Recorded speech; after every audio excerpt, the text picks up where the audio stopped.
কৃষ্ণ বন্ধু বান্ধৱসকল নমস্কাৰ। বন্ধু বান্ধৱসকল নিশ্চয় আপোনালোকে ভালে কুশলে আছে নহয়নে বাৰু? আশা কৰোঁ আপোনালোকে ভালে কুশলে আছে, ভালে কুশলে থাকিব।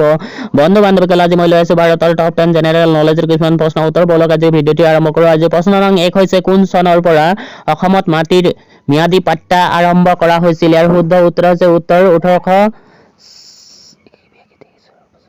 1886 চনৰ পৰা। আজিৰ প্ৰশ্ন নং 2 হৈছে জয়দৌল আৰু জয়সাগৰ পুখুৰী কোনজন আহোম স্বৰ্গদেৱে নিৰ্মাণ কৰিছিল? ইয়াৰ শুদ্ধ উত্তৰ হৈছে উত্তৰ আহোম স্বৰ্গদেউ ৰুদ্ৰসিংহই। আজিৰ প্ৰশ্ন নং 3 হৈছে আহোমসকলৰ শেষ কীৰ্তিস্তম্ভটো গুৱাহাটীৰ ক'ত অৱস্থিত? ইয়াৰ শুদ্ধ উত্তৰ হৈছে উত্তৰ বশিষ্ঠাশ্ৰমত। আজিৰ প্ৰশ্ন নং 4 হৈছে কোন চনত অসম চুক্তি স্বাক্ষৰিত হৈছিল? ইয়াৰ শুদ্ধ উত্তৰ হৈছে উত্তৰ 1985 চনত। আজিৰ প্ৰশ্ন নং 5 হৈছে অসমৰ ৰাজধানী কেতিয়া শ্বিলঙৰ পৰা দিছপুৰলৈ স্থানান্তৰিত হয়? ইয়াৰ শুদ্ধ উত্তৰ হৈছে উত্তৰ 1974 চনৰ পৰা। আজিৰ প্ৰশ্ন নং 6 হৈছে কোন চনত অসম আন্দোলন আৰম্ভ হৈছিল? ইয়াৰ শুদ্ধ উত্তৰ হৈছে উত্তৰ 1979 চনত।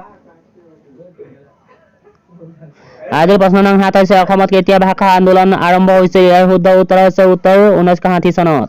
আজিৰ প্ৰশ্ন নং 8 হৈছে কেতিয়া মোগলসকলে কোচ ৰাজ্য আক্ৰমণ কৰিছিল? ইয়াৰ শুদ্ধ উত্তৰ হৈছে উত্তৰ 1615 চনত। আজিৰ প্ৰশ্ন নং 9 হৈছে কেতিয়া শ্ৰীমন্ত শংকৰদেৱৰ জন্ম হৈছিল? ইয়াৰ শুদ্ধ উত্তৰ হৈছে উত্তৰ 1449 চনত। আজিৰ প্ৰশ্ন নং 10 হৈছে কেতিয়া চিলাৰায়ৰ মৃত্যু হৈছিল? ইয়াৰ শুদ্ধ উত্তৰ হৈছে উত্তৰ 1575 চনত। বন্ধু বান্ধৱসকল আজিৰ প্ৰশ্ন উত্তৰ ভিডিঅ' ইমানতে অন্ত পৰিছে।